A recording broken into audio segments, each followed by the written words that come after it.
and welcome to today's Mishnah Berurah class. Returning from a little break from Yom Tov, from Chag Sukkos, and we're in a brand new year. So we have everything brand new going on. We have a brand new class to start the year. We are now in Sukkos of 5785, as opposed to just before Tishrei it was 5784. And we are chugging right along in our new year of Shurim, which we did a couple already. But it's important to kind of note we've gone through all the days of judgment at this point. We've gone through Rosh Hashanah, Yom Kippur, and Hoshana Rabbah. So hopefully we'll have a wonderful, sweet new year with also lots of rain. Hopefully in all these wonderful places. So we'll take a look at that. Make sure to go check the rain schedules. But in order for us to continue to have that, we must continue to learn Torah. Learning Torah is the most important thing. So now we're going to continue with Siman Ayin Hey, chapter 75 in the Shulchan Aruch, continuing along with things that you may or not have presented before you while reciting the Shema. So as we've seen previously from 73 and 74, one has to be properly dressed and properly wrapped. And here we're going to talk about things where it's not about you, but it's about other things around you. Not to stay focused on the Shema, not to lose focus because of other things around you. So if people around you aren't covered, or you're in bed and someone's touching you, if it's annoying you, that's one thing. But it's whether or not it's an appropriate way to approach the Shema. The idea of the Shema, as we learned a long time ago, is one of the things is it's called Uvalech Lecha V'derech. You recite the Shema wherever you are. That you should always realize that God's presence is somewhere, anywhere around you. And so that is a very important thing indeed. Wow, my glasses are creating an incredible glare in this filming, so I apologize for that. I have to adjust my camera a little bit going forward. So, and if any of the families of the earth do not come up for Sukkot, there will be no rain on them. Excellent point. Thank you for that point. Right, that's the holiday of Sukkot. I actually made that point to somebody else. I said that they should be prepared to have this year to have, or next year to have the airports full of people come in. If they do not come, they will not be celebrating. They will not be receiving rain upon their countries. So now we're talking about the concern about uncovered hair for a woman and a woman's singing voice during the recitation of the Shema. And you also shouldn't recite it when you are standing opposite somebody that is uncovered. So what do we mean by uncovered in this case? So in the previous chapters, as I mentioned, it's uncovered on you. Basically, you have to be presentable before Hashem. And this continues the issue of lo yir'eh b'cha ervas davar. So let it not be seen upon you. But it's also we're talking about lo yir'eh. You should not see it as well. So don't be unclothed and don't view things that should be normally covered. So we begin with the first halacha here, which is that if a tefach, this is the width from knuckles. And I basically include the thumb too. That's called tefach sochak, but technically it's a tefach. So if this much is uncovered, okay, that is your tefach. I won't translate that. Just know this is a tefach. The width of your knuckles. Okay, center stage. Now, that much uncovered on a woman in a normal place to have it covered, even if she's married to you, one is not permitted to recite the Shema next to that part. Okay, that's the Shulchan Aruch. The Ramah adds that there are those who say that this is only referring to your own wife, but with any other woman, even less than that amount is prohibited. Okay, and then therefore you have to recite the Shema not facing that. And then he adds, and it appears from the words of the Rosh that the Rabbeinu Asher, who was an Ashkenazi rabbi, one of the people along the chain of Besorah, the tradition of halacha in Ashkenazi Jewry, that this rule of the tefach b'isha erva, that a hand's breadth of a woman should be uncovered, is even with any other woman, but on one's own person, a woman could still recite, or even on one's own self, a man can still recite. But he said he's referring to a woman. So if a woman has, let's say, it's a part of her body she's normally covered, and she's herself uncovering a tefach, she can still recite it. And we learned that before in chapter 74. Mishnah Berurah says the following, makes the following amendments to these or thoughts on these things. So, what's the concern with having these things uncovered? Because when you're looking at them, and you're not gonna focus on the Shema. We already learned that that's inappropriate to do. And what we'll see later on in Sif Vav, in the 6th halach over here, is that one is prohibited from erva, even with turning your eyes away. One must actually turn their entire body away. So it doesn't help to look down at the table or to any of those type of things. One must be completely facing it. Some people are lenient on that, is as long you don't see anything.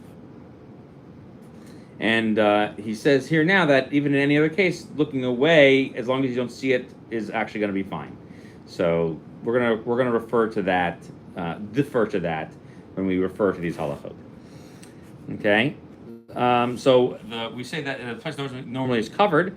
This is to exclude her face and her hands in places where these things are normally uncovered. And also the tops of her feet as well, up until the shin. Okay, and in Ashkenaz it's called the kanya. All right, that's the shin in the chanya in German or in Yiddish. Okay, when people used to walk barefoot, that would be okay. Okay, that's where they walk barefoot. And since that's normal, that's not considered an improper thing. And we're going to see that later on there's going to be an issue about shins and thighs, if they're the same thing, if they're not. The word that he's using here is referring to the shin. However, some people are going to say that that's only referring to the top of the shin and referring to most of the thigh. Okay? And he says, however, this doesn't include places where the arms and the legs are uncovered, even if that's what they normally do, because we're going to see that there's certain things in halakha that are not waived, even if the custom is to walk around like that. Those are considered breaches in halakha and not a normal acceptable thing. That will be according to the Mishnah Berurah. Okay, so we said that there is there's a strict opinion that this leniency of one hand breadth, a tefach, only applies to one's wife. Okay, and he even brings out over here that one should be strict even when a woman is nursing as well. Okay, and they shouldn't say any blessings, shouldn't recite the Shema, and all those type of things. That's according to the Mishnah Berurah. He also brings down over here that if you went ahead and recited something, you have to recite it again. So we learned that previously that you may not have to, and some people seem to say that you do have to. That if you don't intend to, the Mishnah Berurah explains, even if you were other women were around you, you don't have to go ahead and repeat your blessings. However, he seems to imply that in this case, this is more strict than in other cases, like we learned previously, you have to repeat the brachos again. So these rules are only rabbinic, the Mishnah Berurah explains, quoting the book Nishmas Adam, which is written by Rabbi Avram Danzig, which part of the Chai Adam, which part of the author of Chai Adam and Chachmas Adam. And so therefore, in some cases, one is only required to basically turn their eyes away, not turn the whole body around. Okay? So we're going to see that that's an important leniency to rely on, but doesn't always seem to be the case. Okay?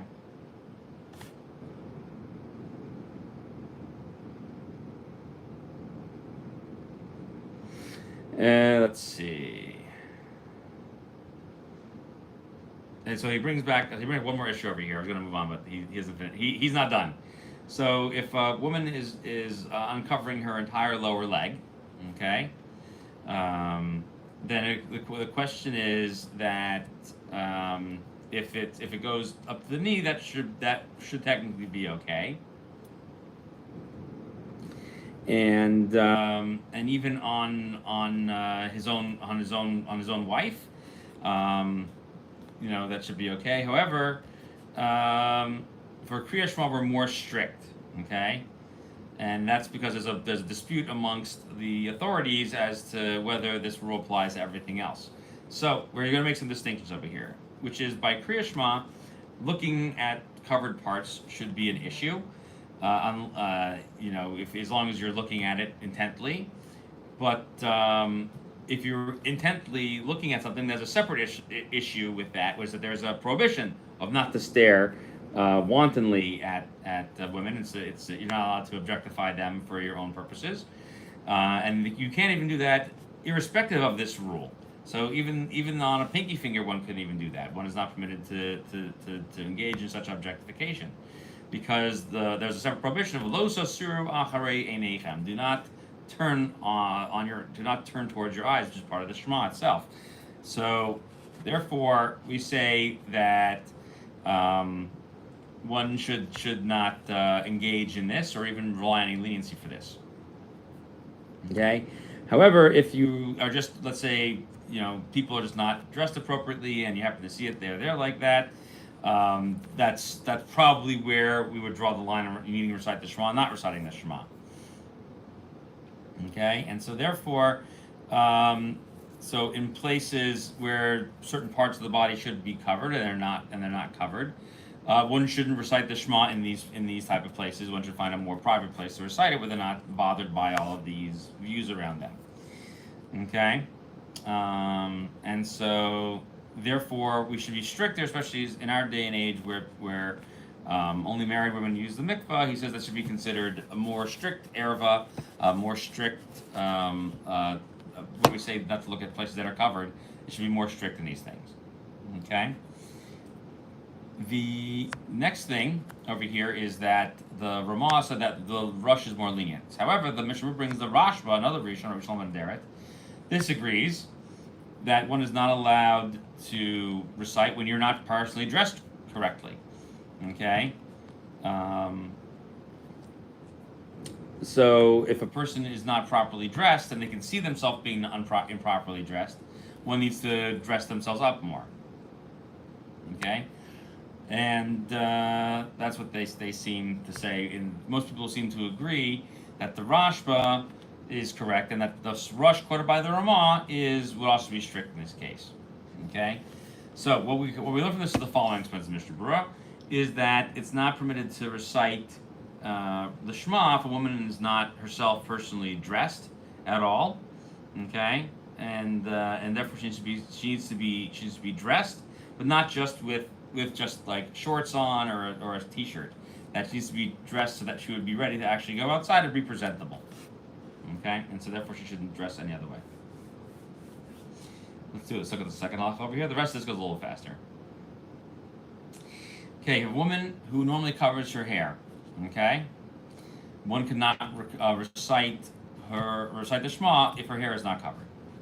Okay, and that's referring to even one's own wife. The Ramah adds. The Shulchan Aruch then continues. However, women who are unmarried, who do not cover their hair, then is permitted to recite the Shema while they are there.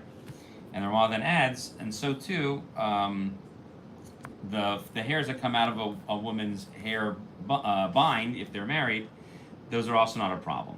Okay, and so too with what's known as a shetel, a peanachris, the hair of another person. That's also not a problem. Okay, so man's hair is not a problem. This is the Mishnah Berurah adding that, even though he may normally cover his head.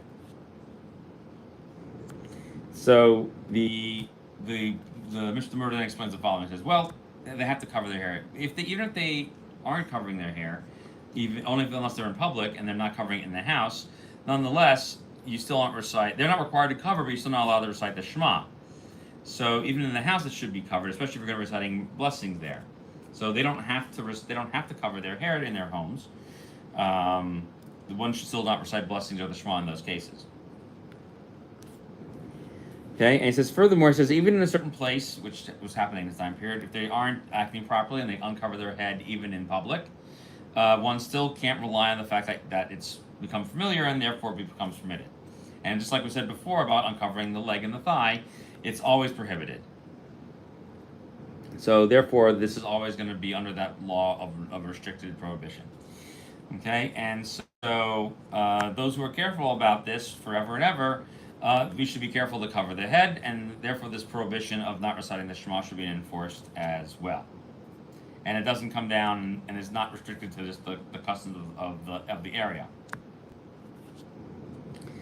Okay, and so therefore, in certain places where where they're taking even more strictures on, to be even more strict than what the law requires, so even to not allowing even the smallest amount to come outside of the hair or outside of anything, then there would be a problem in that place to recite if someone didn't follow that custom in that specific place.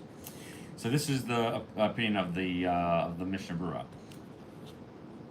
Okay, he says he does make some exceptions over here. He said that even though non-married women don't have to cover their hair, if a woman did have engaged in premarital relations, she technically should cover her hair, but we don't enforce that, and therefore will not be required to recite the Shema with her hair covered. And okay, he says other thing is that, as over here, is that when we talk about the hair coming out of the sticking out of the hair covering, it's not straight hair. The Mishnah Berurah explains it has to be actually, if it's sticking out, it has to be braided. Okay, and that's what they say. However, other opinions are leaning on that. As long as she's covering her head, if there's hair sticking out, it doesn't have to be braided. Okay, so and then there's a question if married non-Jewish women have a problem as well, because you would technically have a problem with non-Jewish women of not looking at them when they're not properly dressed as well. So would the rule on their hair be the same or not? And let's see. Okay, so the Mishnah further explains the covering. So there was only a hat on, but there also was an actual bundle of hair, and this was a garment that would bundle the hair together, so that way it shouldn't fall out of the hat. Okay, if you've seen pictures of women from Germany in the late 19th century, there was this thing that bundled all the hair together, and they put a large hat on top of it. So in this case, the Chassam Sofer actually was quoted by the Mishnah Berurah was actually lenient on these things. Okay, because it's really hard to make sure that everything's in there at all times. And he brings down, however, the Mishnah Berurah brings down that there's a Zohar. It's very, very strict about not a single hair going out anywhere. And that violating this, according to the Zohar, brings danger to your home and causes children to follow the ways of the Satan and to turn away from Judaism, etc., etc., etc. Okay, and he talks about, and Mishnah goes on further on to talk about how important it is. Okay, now in terms of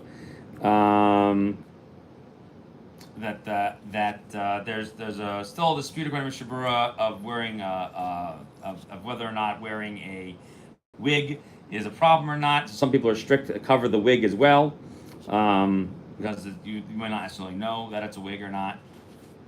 So he brings a distinction. He says if commonly wear wigs, then there's no prohibition, and therefore you could be lenient like that.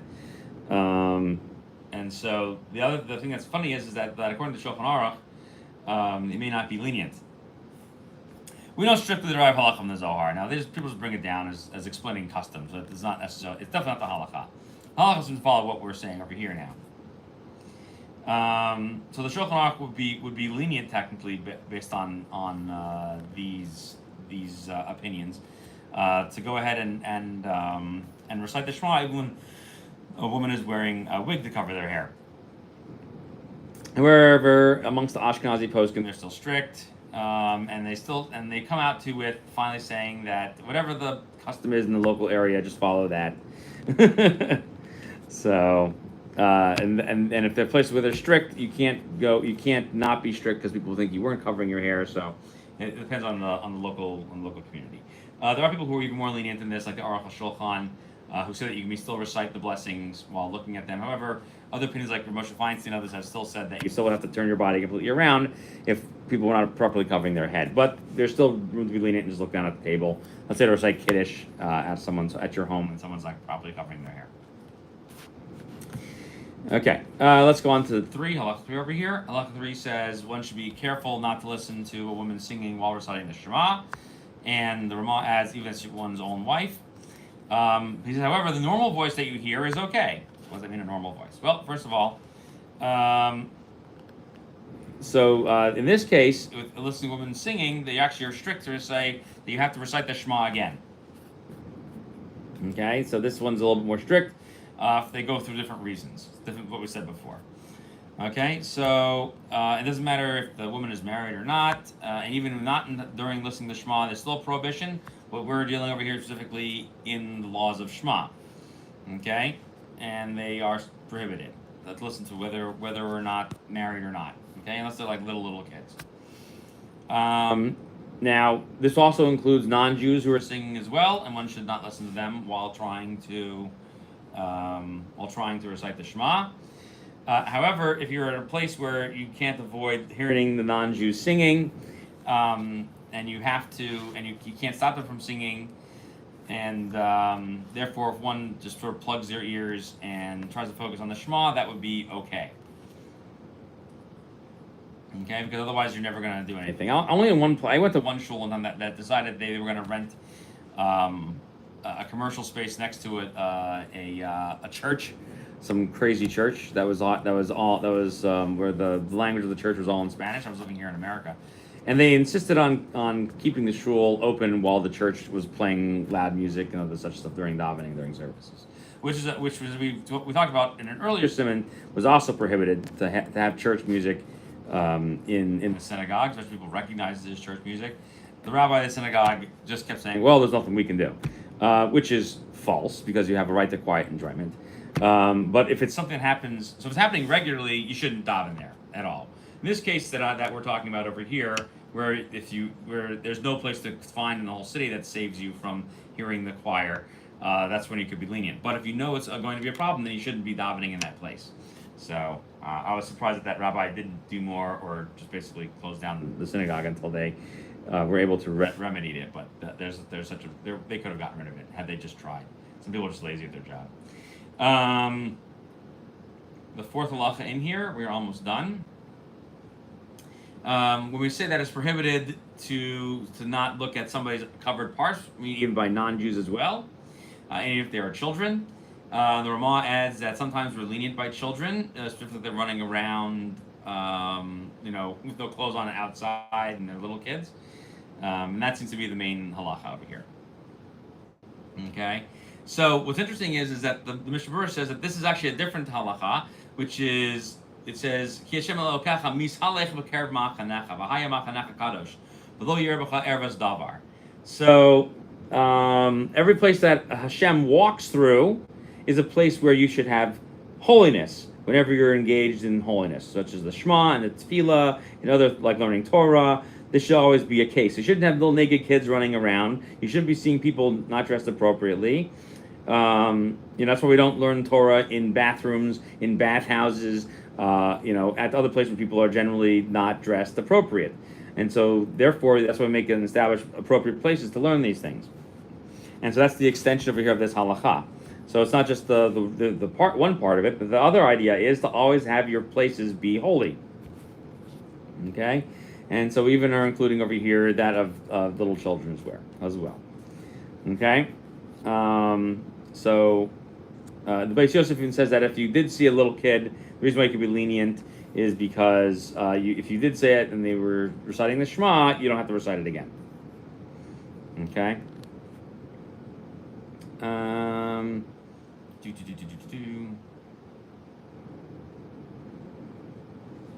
Let's see. Oh, here's a fun halacha. So a moil, when the moil is about to say the blessing for the circumcision, he's ready to make the incision on the foreskin. So some people say that he shouldn't do that while making the blessing. He should do it beforehand and then grab it to make the blessing. However, many other people are lenient on this. That you should do whatever is safest for the child. Okay, and even the Gra says that it should be prohibited. So that's interesting halacha over there. Unlike covering up, we're going to see later on in a minute in the next halacha about when we're near places that have latrines and stuff, you can't recite blessings. However, if you try to you can cover up with glass. If you take somebody who's not properly covered and try to put a glass door in front of them, that doesn't count because you can still see through the glass. So So if you see someone undressed appropriately through glass, even if just a reflection, that's still prohibited, because we still say in the verse, do not see anything that is improperly dressed, and this is still seen. Okay, so and especially if it lights it up as well, like it uses moonlight or sunlight, and someone doesn't think so. Even if you're looking through a one-way piece of glass, you think it would be covered, but somehow this gets reflected on them, it's a problem. And in this case, however, since it's only a reflection, turning your eyes away would suffice, just like this. Okay. Otherwise, most cases we said we have to turn your whole body. Okay. So that's a big distinction over here. However, if they're in another building and you can still see them, that's still a problem. So that's what we always say. People who live in glass houses should always be careful when they step out of the shower. Right? That's what they say, right? Not about throwing stones. That's the other one. Okay, last halakha over here. If this is the last halakha that we started talking about mostly in the first one, if some part is uncovered in front of you and you turn your body away or you turn your eyes away, or it's at night so you can't see so well, or you're blind in an eye, then you are permitted to recite, because it's not about knowing that it's there, it's as long as you don't see it, and here you don't see it. Okay? So it's we said that you yourself can't be unclothed, you have to be covered somehow. Doing that in the first halakha. Okay? Just turning your head away should suffice. However, that all of these things that we just said don't work. So it means that you have to turn your only way you can do it is by turning your whole body around. Okay, so you have to have your whole body away from it. So that is what you actually should do. But if you only turn your head away, that doesn't count. Okay, so that's part of it. So that's what we come down to over here. And I think we're gonna hold it here. Let's see. So this halakha is only really important, the main details, when you're actually talking about what we get to in 76 next. But we're gonna hold it here for right now. Thank you for coming to class today, and everyone have a wonderful day, and we will see you next week.